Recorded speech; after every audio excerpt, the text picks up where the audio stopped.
নমস্কার বন্ধুরা, তনুশ্রী রান্নাঘরে আপনাদের সকলকে স্বাগত জানাই। আপনারা সকলে কেমন আছেন? আশা করি ভালো আছেন, সুস্থ আছেন। আমিও ভালো আছি। তো আমরা সকলে রেস্টুরেন্টে গিয়ে কোল্ড কফির অর্ডার করে থাকি, কোল্ড কফি খেয়ে থাকি। তো সেই কোল্ড কফি যদি আমরা বাড়িতে বানিয়ে খেতে পারি তাহলে কত ভালো হয়। তো সেই জন্যই আপনাদেরকে আমি আজকে শেখাবো কোল্ড কফি বানানোর পদ্ধতি। খুব সহজে এবং খুব অল্প সময়ে এই কোল্ড কফি তৈরি হয়ে যায়। আপনারা খুব সহজেই বাড়িতে এই কোল্ড কফি বানিয়ে নিতে পারবেন। তাহলে চলুন আমি কি কি উপকরণ নিয়েছি সেটা আগে দেখিয়ে দিই আপনাদেরকে। কোল্ড কফি বানানোর জন্য লাগবে হচ্ছে দুধ, ঠান্ডা দুধ, গরম দুধে কিন্তু হবে না, এটা ঠান্ডা দুধ চাই। ঠান্ডা দুধ নিয়েছি, আর নিয়েছি যে নেসক্যাফের যে পাতাগুলো পাওয়া যায়, এই নেসক্যাফের প্যাকেট নিয়েছি, একটা আমুলিয়ার দুধের প্যাকেট নিয়েছি, আপনারা আমুলেরও নিতে পারেন, যে কোনো মানে পাউডার দুধের একটা প্যাকেট নিতে হবে। আর লাগবে হচ্ছে আইস কিউব লাগবে, আর লাগবে চিনি। বাস এই কটা উপকরণ দিয়ে আমার তৈরি হয়ে যাবে কোল্ড কফি। কোনো গ্যাস জ্বালানোর ঝামেলা ছাড়াই আমরা এমনি মিক্সার গ্রাইন্ডারে এই কোল্ড কফিটা বানিয়ে নেব। তাহলে চলুন আমি কেমন করে বানাই আপনাদেরকে দেখাচ্ছি। প্রথমে আমি কফির পাতাটা কেটে নিচ্ছি, নিয়ে আমি কফি পাউডারটা দেব 1 চামচ, 2 চামচ মতো, 2 চামচ কফি পাউডার হয়েছে এটা। এটা কফি পাউডারটা দিয়ে দিলাম। আপনারা যদি বেশি পরিমাণে বানান তাহলে কফি পাউডারটা একটু বাড়িয়ে দিতে পারেন।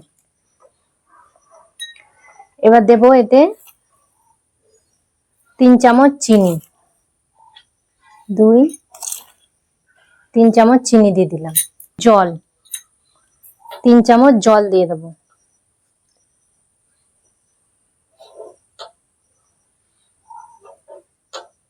তিন চামচ জল দিয়ে দিলাম।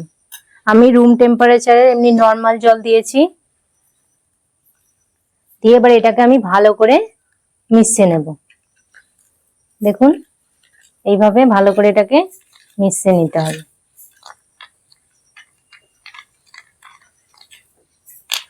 চিনিটা একটু এরকম করে নাড়িয়ে নাড়িয়ে একটু চিনিটাকে গলিয়ে নিতে হবে।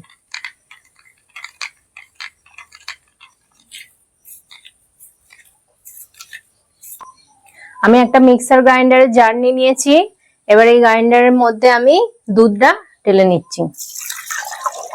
আপনারা যতটা পরিমাণ বা যত গ্লাস বানাতে চান সেই অনুযায়ী দুধ দিয়ে দেবেন।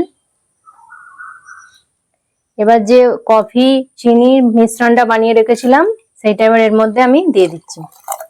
এবার আমি কিছুটা আইস কিউব নিয়েছি, এবার এই আইস কিউব গুলো এতে আমি দিয়ে দেবো। এই পাউডার দুধটা দেওয়ার কারণ হচ্ছে কফির ওপরে দেখবেন একটা ঝাঁক মতো মানে ফেনা মতো আসে, সেই ফেনাটা আনার জন্য এই দুধটা দিলে উপরে ওই ফেনার ভাবটা আসবে। আমি 1 প্যাকেট দুধ এতে দিয়ে দিলাম। এতে কফির টেস্টটাও খুব ভালো হবে আর উপরে একটা ফেনা আসবে। তো এটাকে ভালো করে আমি একটু মিশিয়ে দিয়ে তারপর আমি এটাকে গ্রাইন্ডারে, দেখুন আমার এটা মিক্সিতে ঘোরানো হয়ে গেছে।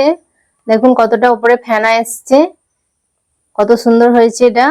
এবার আমি এটাকে একটা পাত্রে পরিবেশন করব। বন্ধুরা দেখুন আমি এরকম দুটো কাঁচের গ্লাস নিয়েছি, আর কাঁচের গ্লাসে চকলেটের সিরাপ লাগিয়ে নিয়েছি। এটা জাস্ট মানে সুন্দর দেখানোর জন্য, আপনারা চাইলে এটা লাগাতেও পারেন, আবার এমনিও পরিবেশন করতে পারেন, কোনো অসুবিধা নেই। আর যদি এইটা লাগাতে চান চকলেটের সিরাপ, এটা আমি কি করে করেছি আমি বলে দিচ্ছি। এটা হচ্ছে একটা ক্যাডবেরি চকলেট নেবেন, আপনার 20 টাকার দামের যে ক্যাডবেরি চকলেট গুলো হয় সেগুলো নেবেন, নিয়ে কড়ায় 4 চামচ জল দেবেন, তাতে 1 চামচ চিনি দিয়ে চকলেটের ওই পিসগুলোকে টুকরো করে দিয়ে দেবেন, দিয়ে কড়ায় একটু নাড়বেন, দেখবেন আঠা আঠা মতো হয়ে যাবে, চকলেটটা লিকুইড মতো হয়ে যাবে। তখন চামচে করে তুলে নিয়ে এইভাবে চামচে করে ঢেলে ঢেলে দিয়ে এবার এটা ফ্রিজে একটু রেখে দেবেন 5-10 মিনিটের মতো, তাহলে এটা সেট হয়ে যাবে। আর এটা মানে এটা দেবার পর কফিটা দেবার পরে আর গলে এটা যাবে না, এটা সেট হয়েই থাকবে। তো আপনারা চাইলে এটা করে নিতে পারেন। তাহলে চলুন আমি এবার এটা ঢালি। কোন কফিটা আমি গ্লাসের মধ্যে এবার আস্তে আস্তে ঢেলে নেব।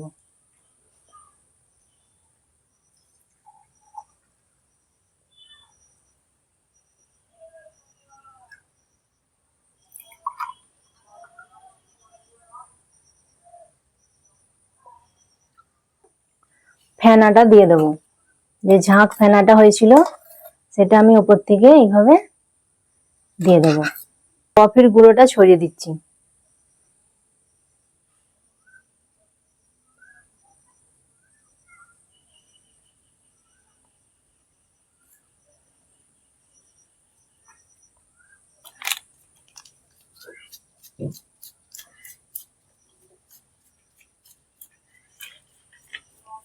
এভাবে প্যাকেট ধরে দিলে সুবিধা হয়, হাতে করে দিলে ওটা ডেলা মতো হয়ে যাচ্ছে।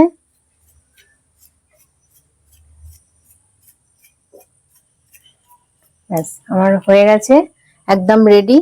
দেখুন কত সুন্দর লাগছে দেখতে। আর দোকানে গিয়ে কিনে খাবার কোনো দরকার নেই, বাড়িতেই আপনারা এইভাবে বানিয়ে ফেলতে পারেন। কত সুন্দর লাগছে দেখুন একদম। তাহলে দেখলেন বন্ধুরা কত সহজেই আমি এই কোল্ড কফি বানিয়ে ফেললাম, কত অল্প উপকরণ দিয়ে আর কম সময়ে, কোনো গ্যাস জ্বালানোর ঝামেলা ছাড়াই একদম ঝটাপট এইভাবে বানিয়ে ফেলতে পারেন। আর বানিয়ে বাড়ির সকলকে খাওয়াতে পারেন, ছোট বড়, এটা সকলেরই প্রিয়। কারণ এই গরমে এই মানে কোল্ড ড্রিঙ্কস খুবই তৃপ্তি দেয়। তো তাহলে আপনাদের যদি আমার এই রান্নার রেসিপিটি আপনাদের ভালো লেগে থাকে তাহলে লাইক করবেন, কমেন্ট করবেন আর তনুশ্রী রান্নাঘর চ্যানেলটিকে সাবস্ক্রাইব করে দেবেন। পাশে থাকা বেল আইকনটি প্রেস করে দেবেন যাতে সহজে আমার নতুন নতুন রান্নার ভিডিও আপনারা সহজেই পেয়ে যান। আর আপনার বন্ধু বান্ধবদের মধ্যে এই রেসিপিটি শেয়ার করে দেবেন। ততক্ষণ আপনারা ভালো থাকবেন, সুস্থ থাকবেন। আপনাদের সাথে দেখা হবে নতুন একটি রান্নার ভিডিওতে। নমস্কার।